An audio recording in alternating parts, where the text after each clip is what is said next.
Do you know the history of the Ethiopian queen who crossed the scorching Sahara Desert, climbed treacherous mountains, and sailed the open seas just to visit the most powerful king of her time?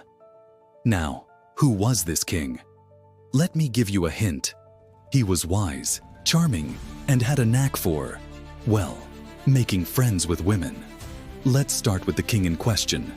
King Solomon, the son of King David and Bathsheba, became the king of Israel at a young age after the death of his father. The story of how Solomon gained his wisdom begins with a dream he had at Gibeon, a significant religious site where sacrifices were offered. In this dream, God appeared to Solomon and said, "Ask for whatever you want me to give you." Rather than requesting wealth, power, or long life, Solomon humbly asked for wisdom. "Give your servant a discerning heart to govern your people and to distinguish between right and wrong." God was so pleased with Solomon's unselfish request that he granted him unparalleled wisdom. Additionally, God blessed him with riches, honor, and a promise of a long life if he remained faithful to his commandments. This divine gift marked Solomon as one of the wisest men in history.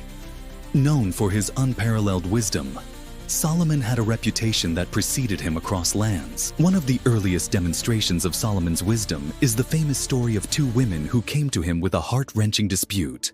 Both women lived in the same house and had recently given birth, but one of the babies had tragically died. Each woman claimed that the living baby was hers and accused the other of stealing him. The women stood before Solomon, passionately arguing their case. In a moment of profound insight, Solomon called for a sword and declared, "Cut the living child in two and give half to one and half to the other."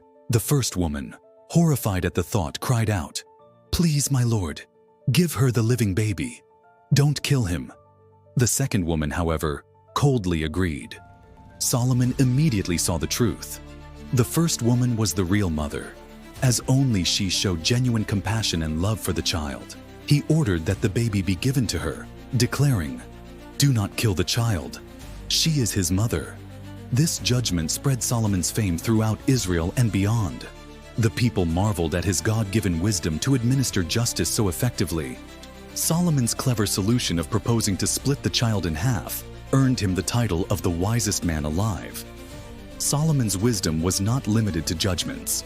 He was also a prolific writer and thinker, penning much of the book of Proverbs, which offers practical guidance on life and morality.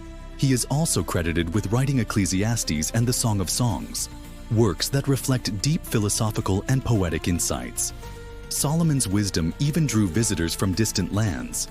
The Queen of Sheba's journey to test Solomon with riddles further cemented his reputation as a ruler of exceptional intellect. And don't get me started on his love life. Solomon reportedly had 700 wives and 300 concubines. Can you imagine keeping up with all those anniversaries? Forget wisdom. He must have needed a calendar the size of a temple. Now let's talk about the legendary visitor who dared to challenge King Solomon's wisdom. The Queen of Sheba, known as Makeda in Ethiopian tradition, was a legendary monarch who ruled the kingdom of Sheba. Her realm is often identified with the Sabaean kingdom in modern-day Yemen or Ethiopia, regions known for their wealth, trade, and advanced civilization. She was admired not only for her political acumen and leadership, but also for her unparalleled beauty, wisdom, and resourcefulness. Her name and story have been immortalized in religious texts. In the Bible, she is known as the Queen of Sheba in the Quran. She called Bilqis, and in the Ethiopian Kebra Nagist. In Ethiopia, she is celebrated as a foundational figure who solidified trade, cultural exchange, and the birth of a royal dynasty that claimed its legitimacy through her lineage. The Queen of Sheba's encounter with King Solomon begins with stories of his unmatched wisdom and the prosperity of his kingdom. Merchants and traders who traveled from Israel to Sheba brought tales of Solomon's incredible intellect, his wealth, and his devotion to the God of Israel. Intrigued, the queen decided to undertake a journey to meet this fabled king and test the truth of these claims herself. The Queen of Sheba's journey was not a simple endeavor. She assembled a grand caravan of camels loaded with gold, spices, precious stones, and luxurious gifts to present to Solomon. Her entourage crossed vast deserts, braved treacherous seas, and climbed mountains to reach Jerusalem. It is said that her motivation wasn't purely admiration. She sought to establish a political alliance and learn from Solomon's governance and wisdom to improve her own kingdom. When the Queen of Sheba arrived in Jerusalem, she was welcomed with grand ceremonies. She entered Solomon's court, marveling at the architectural splendor of his palace and the grandeur of his court. Sheba's arrival in Jerusalem was like an international summit, but with a lot more drama.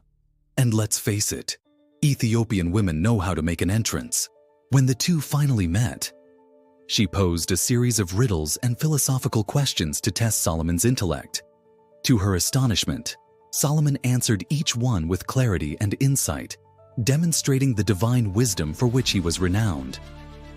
Some of her questions included the mysteries of life and death, the nature of the universe and the stars, complex riddles involving logic and metaphors.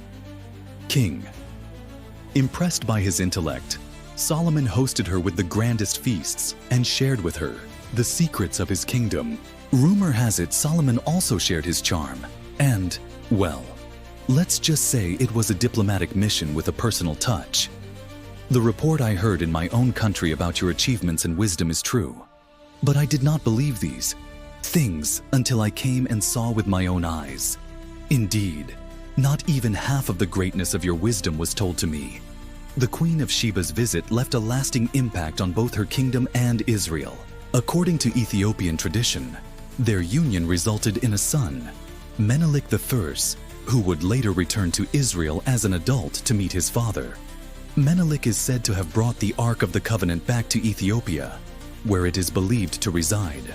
To this day, Menelik I, who would go on to establish the Solomonic dynasty in Ethiopia, claiming divine lineage. This dynasty ruled Ethiopia for centuries, influencing its culture, religion, and politics. The meeting between Solomon and Sheba has become a symbol of the blending of wisdom, culture, and mutual respect between two powerful monarchs. Queen Makeda's visit to Solomon is more than a tale of two great leaders. It's a story of wisdom, courage, and a bond that shaped history. So now you know who the powerful king was and the extraordinary queen who crossed continents to meet him. But tell me, which part of this story amazed you the most?